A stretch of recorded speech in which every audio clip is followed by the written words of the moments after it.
So I recently returned from a trip to Japan, and the state of retro over there has changed a lot in the last couple of years. Skyrocketing prices, Pokemon games gouged out the arse, Mario Bros 3 carts for 20 quid. Let's talk.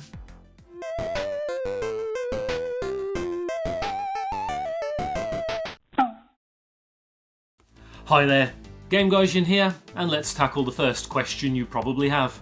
Who the bloody hell are you, and why on earth should I listen to anything you have to say? These are valid questions, considering I look like the physical embodiment of a midlife crisis. But before I get into that, can you just bear with me a second? Apologies to my regular stream viewers, you need to hear about all of this yet again. It must be exhausting. Yoroshiku. Yes, I know this isn't the video I promised you.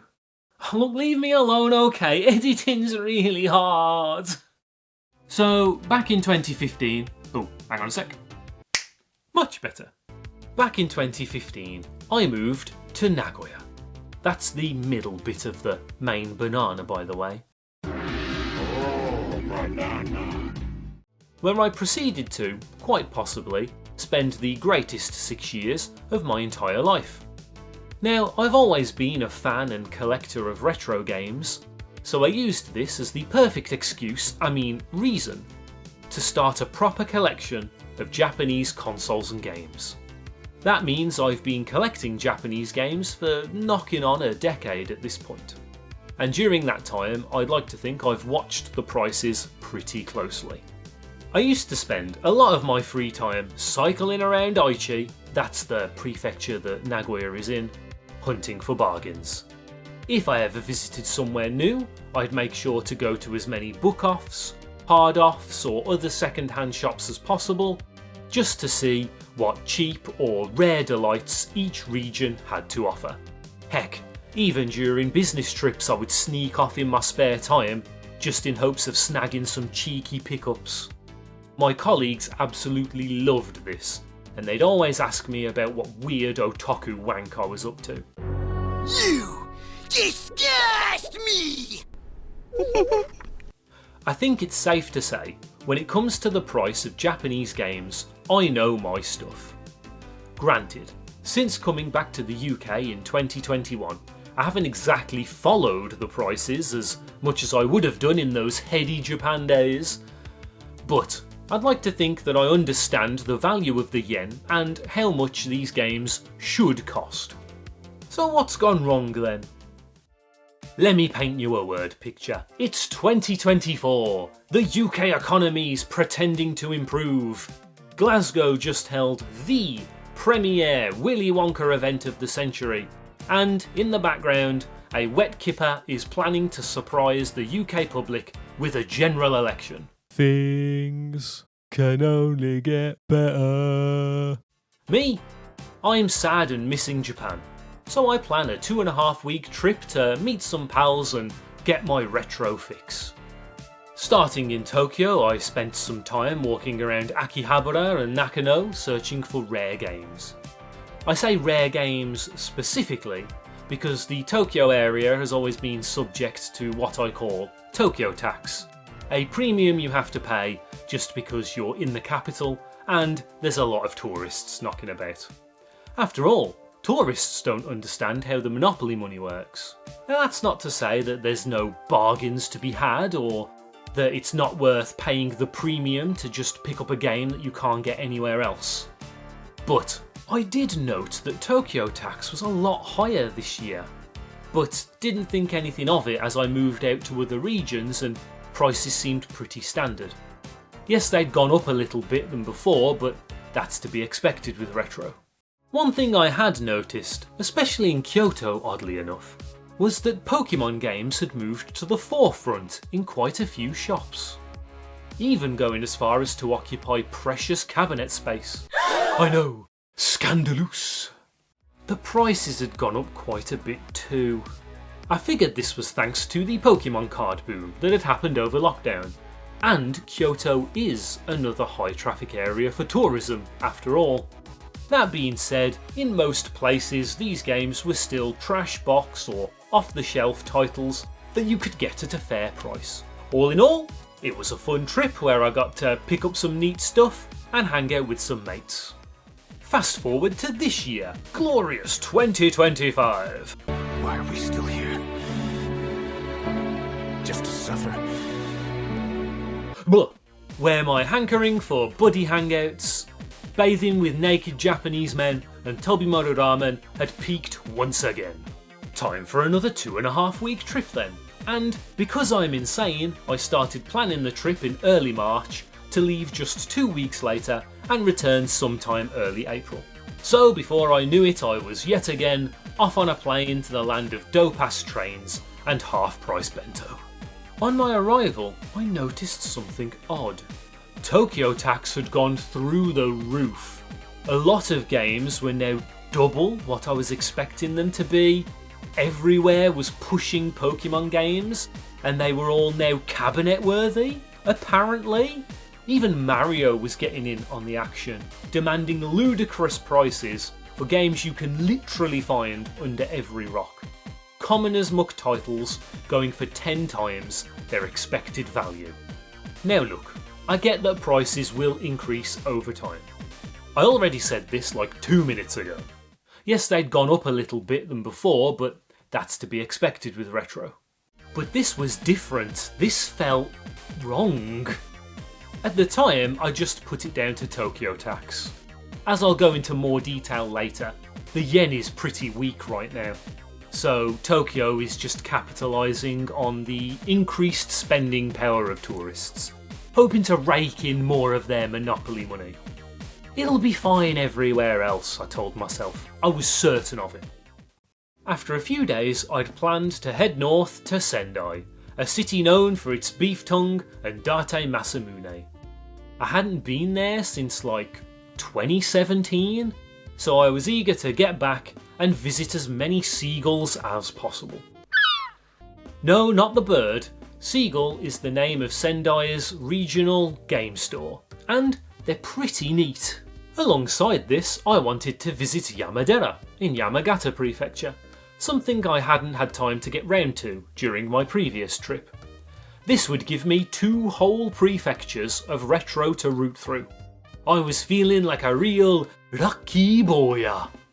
After all, Tohoku isn't exactly a hotspot for foreign tourists. So I hopped on the Hayabusa in Tokyo and rode the Shinkansen to Sendai. On my arrival, I found something odd. The prices of retro games had remained fairly high, a lot higher than I would have expected for a far out region in regards of foreign tourism. Hold up, wait a minute, something ain't right. Moreover, I was seeing the same behaviour with Pokemon games, all in cabinets, charging stupidly high prices. Even GBA loose carts seemed to have a new floor of about 500 to 1000 yen, as opposed to the 300 to 500 that I would expect them to be at, and a lot of them were more on the 1k end as well. Now, I'm not going to sit here and bore you with tales of every single place I visited. I already did that over on twitch.tv/GameGaijin. No, all you need to know is that even remote areas and places that were usually good for a deal had also fallen prey to Pokemon cabinets and large price increases. In some cases, it was pretty grim. Even my beloved Hard-Off had gotten in on it. My boy! Look at how they massacred my boy!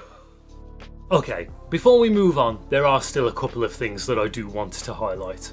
First of all, this book off near Dotonbori in Osaka. This place made the words, "What in the hell?"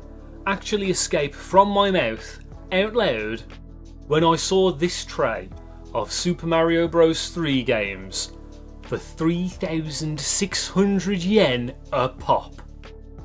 This game, you know, where you could build an entire house out of the carts and it still wouldn't affect the price. It sold 3.84 million copies in Japan, making it one of the most abundant Famicom games. It's just mental. Like, this should be in a junk box for 500 yen. And even then you'll be looking at it going, maybe I should hold out and try and get it for 300 yen instead? Shout out to Kaitori Max, also in Osaka, a place that used to sell porn but has since branched out to retro games. And porn. These guys wanted 2,000 yen for Mega Man GBA games, which at best should be 500 yen, even at an inflated price. Book off, can't give these games away. Go into any of their stores, you'll find dozens of them. Just one more thing. I would like to give the suddenly being everywhere for no reason award to GeppyX on PS1 and Last Armageddon on the Famicom. Why were these games suddenly in every glass cabinet I was looking in? Who knows? But one day I will own GeppyX, and when I do, it'll be the greatest day of my life. My family and friends will turn to me and they'll say, "You'll remember this forever." It'll be beautiful. Anyway, that's enough about my trip. What's causing all this then? I believe there are several factors at play here. A primary one being the weakened yen. The yen right now is, for want of a better term, in the toilet. Several post-pandemic pressures, coupled with a yen buyback economic strategy that the government continued with, regardless of the fact that it clearly wasn't working, caused the yen to weaken quite significantly against the pound and the dollar. I'm not an economics channel, so we won't get too much into the weeds here. But what you need to understand is the yen is in a tight spot right now. This is cracking news for tourism. A weak yen means more yen for you to spend on your hollybobs. With people chomping at the bit to get their arses to Japan, tourism is better than ever. Record numbers of people are now visiting Japan, even outpacing the impressive pre-pandemic 2019 numbers. So, with more people visiting and each of them having more money to spend, it's no doubt going to affect prices. With that as a base, we move on to the boogeymen of the internet, resellers. Everyone hates resellers. Retro collectors, TCG players, those weird people that collect shoes. Heck, even your nan, who doesn't understand how the internet works, hates resellers. They're the reason you can't get Pokemon TCG boxes for MSRP, why orange GameCube controllers cost upwards of 40 quid, and why inevitably the Switch 2 will be scalped out the arse, much like the PS5 was. With the yen so weak, these Dell boys have the potential to make mad profits, buying even cheaper than before, selling even higher than before as they drive up demand. The margins, bro. Think of the margins. With these tactics, these knob jockeys are driving up prices for everyone, causing even the most popular games to surge in price despite being a dime a dozen. Speaking of, Pokemon! It's bloody everywhere, isn't it? During lockdown, Pokemon saw a huge boom across the board. Games, cards, you name it, every bugger suddenly wanted it. This was most likely the result of nostalgia for a simpler time, based on the hellscape we all currently live in. After all, being a kid in the 90s was easy. All you needed to do was play video games, be good at Pogs, and learn the names of all 151 Pokemon. Well, after the Pokemon hype train left the station, it never stopped. Before long, people began speculating on it, and all of a sudden this kids game, where a dog can literally fight God, God has come to punish me, had become a stock market. And with this huge increase in popularity for all things Pokemon, resellers were more than happy to oblige. For the right price, of course. The weak yen led to huge margins on Pokemon products, particularly cards and games. This led brick and mortar stores to raise their prices to ridiculous levels, not just to try and kneecap those resellers, but also to try and rake in some of that tourism money for themselves. Let me tell you, seeing OG Gold and Silver go from 110 yen junk to 3 to 4k cabinet worthy game, it's been an eye-popping experience. The last problem is, well, me. Bellends like me who go around YouTube and Twitch showing off weird Japanese games and banging on about how cool the retro game space is. We are causing an obvious increase in demand. But I can't help perpetuating this problem. I'm very passionate about retro gaming and collecting. I find it a very fun and fulfilling hobby. Going to events and new places, hunting for bargains, bartering, meeting up with fellow enthusiasts, sharing our stories of where we got games from and what we had when we were kids. It's a fun, unfortunately now rather expensive hobby. See, I can't help myself, I've just done it again. Since there's no sign of us wank rags stopping anytime soon, the number of people in the hobby is only going to increase. Which I love, by the way. Keep it up, team. I did it again. So as I've alluded to, all of these factors have come together to cause a massive spike in retro game prices. That, over the last couple of years, have spread outside of Tokyo and affected the whole of the country. Which honestly sucks. Oh no, not for you guys watching this, at the minute anyway. No, by all means, go out there, buy your cheap yen, check out the really cool, shiny new notes they're handing out. But for entrenched folks like me, expats and the Japanese people that live there, it hurts us the most. We suddenly have to pay inflated prices as the market fights for its own survival. Now you might be sitting there thinking, but Game Gaijin, don't you live in the UK? Surely you benefit from the weak yen just as much as anyone else. Well, about that. All of the money spent during my recent trips was actually from when I used to work there. That's right, this whole ordeal is hurting me just as much as my Japanese and expat collector brethren. In fact, let's look at an example. I earned yen at around the £6.60 to £6.90 mark when I was working there. Oh, I've always worked in thousands of yen because it just makes the maths easier. I also think it can help you understand the worth of the yen a bit better. What the hell is this? Let's look at the exchange rate today and over the past 2 years. It goes as low as £5.10. This is crazy. This is a return to the golden era. When I was at university, you can get 1,000 yen for just a fiver. Man, if only back then I'd have bought retro games instead of all those bloody Nendos. Anyhow, I really want to impress how much of a massive difference this can make, so let's look at a game, say Warwolf on the Famicom. This cost me 980 yen back in like 2018, and then again in 2021, but we don't have time to get into that right now. This is roughly an hour's work for your average convenience store worker, who would earn around 1,000 yen an hour. If we bring back my yen earned exchange rate from earlier, this would have cost me roughly, £6.50? If we compare it to today's exchange rate, that's only £5.30. Not much of a difference, right? Well, let's look at another game. Here is Kirby's Air Ride. This cost me something like 4,000 yen at the time. That was a big investment for early days Japan Game Gaijin. So this is, 4 hours work? Half a day for your average combini worker? To me, at the time, 26 quid. On the current exchange rate, it's more like 21. See, now we're starting to raise an eyebrow. You can buy a whole other game with 5 quid. I did. I bought Warwolf back in 2018. Unsurprisingly, as you continue to scale this up, it gets a lot worse, with 10,000 yen going down from like £67 to £55, and so on. We could do this all day. Instead of that, let's bring Warwolf back in.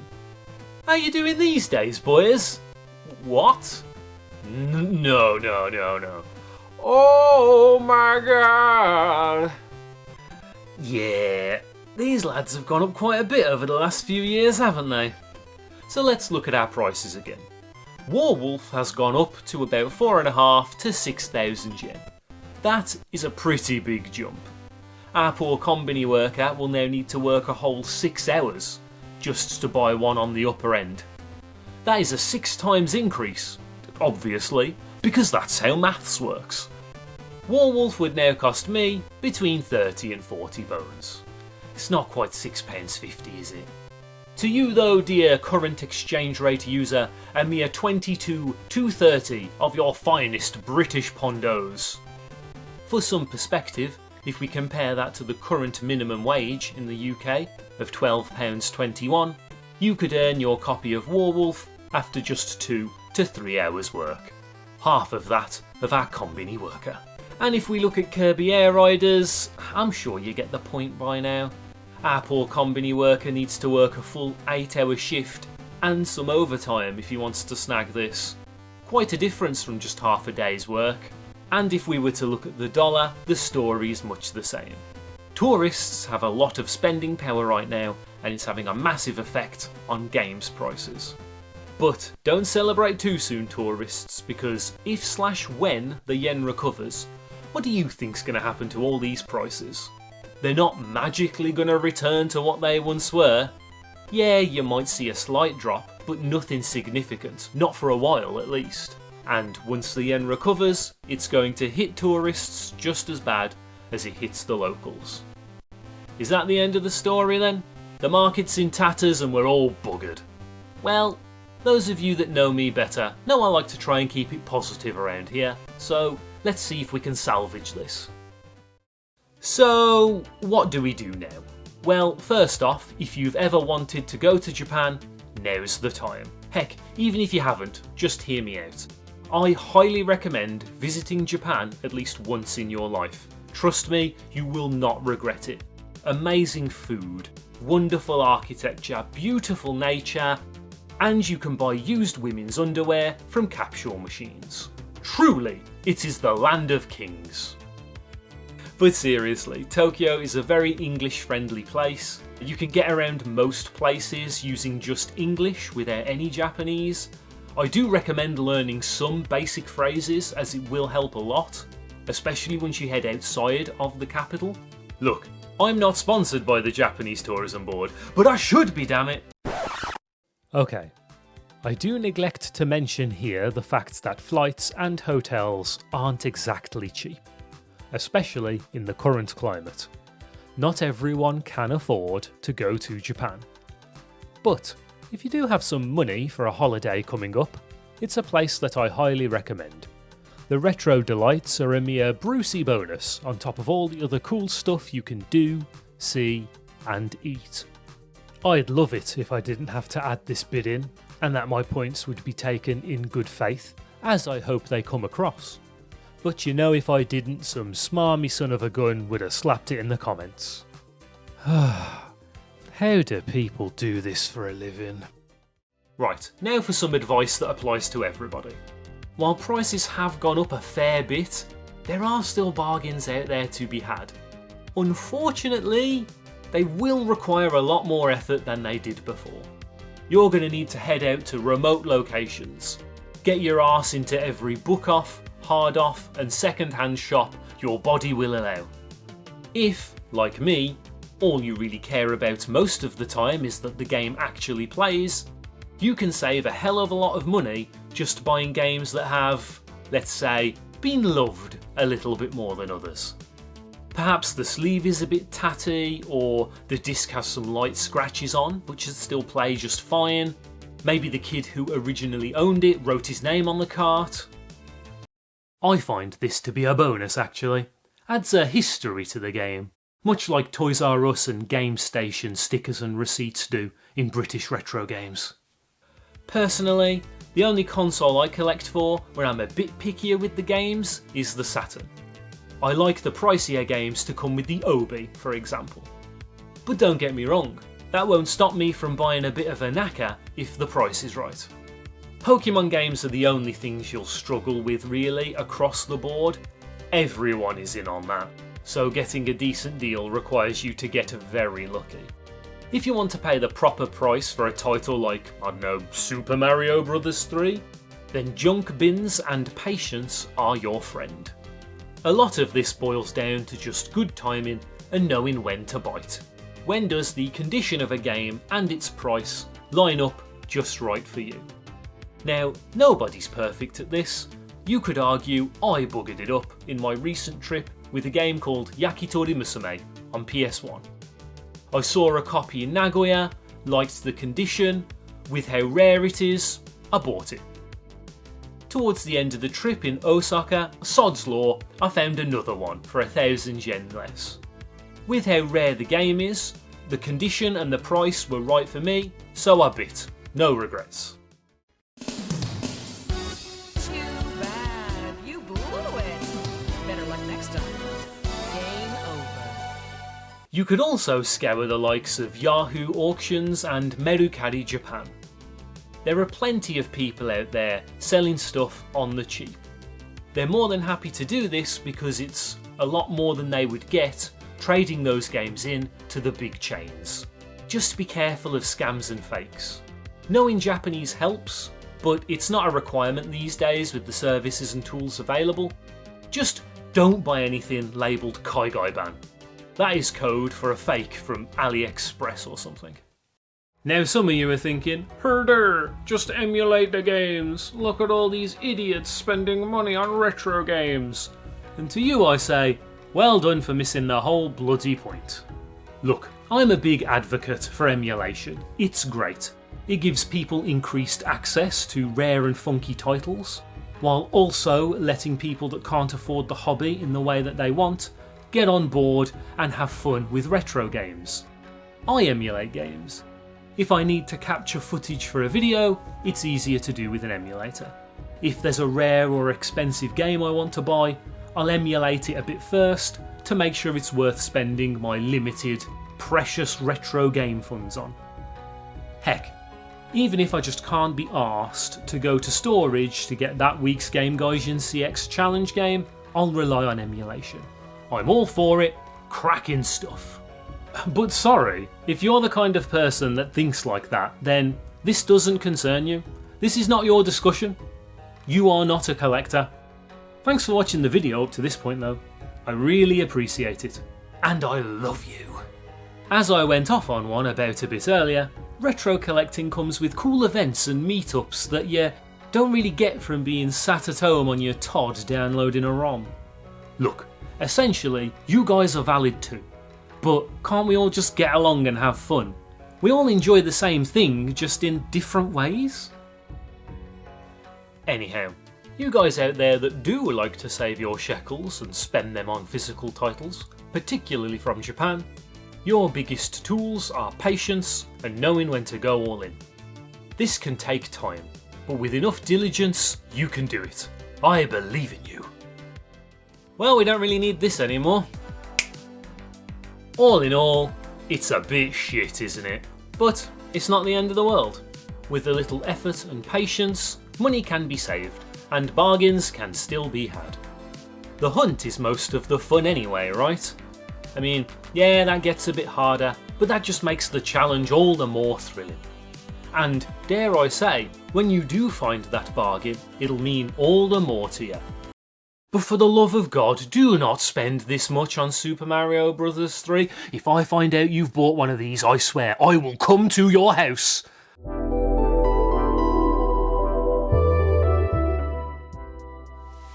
Hi there, Credits Game Gaijin here, and thanks to everyone that's watched this video all the way to the end. I'm balls deep working on a big project at the minute, but felt the need to take 5 from that to talk about this while it was still fresh in my mind after my trip to Japan. It took a lot longer than I anticipated to finish this video, but I hope you enjoyed it nonetheless.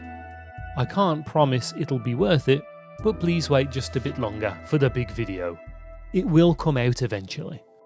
However, if you can't wait that long, you can always catch me live on Twitch 3 days a week, Tuesdays and Fridays 8 PM GMT, and Sundays 4 PM GMT, for all sorts of retro related antics. I'm also multi-streaming to the VODs channel now too, so if you don't do Twitch, you can catch me live over there instead. Sub and all that good stuff if you haven't already, and until next time, ta-ra ta-ra, ta-ra.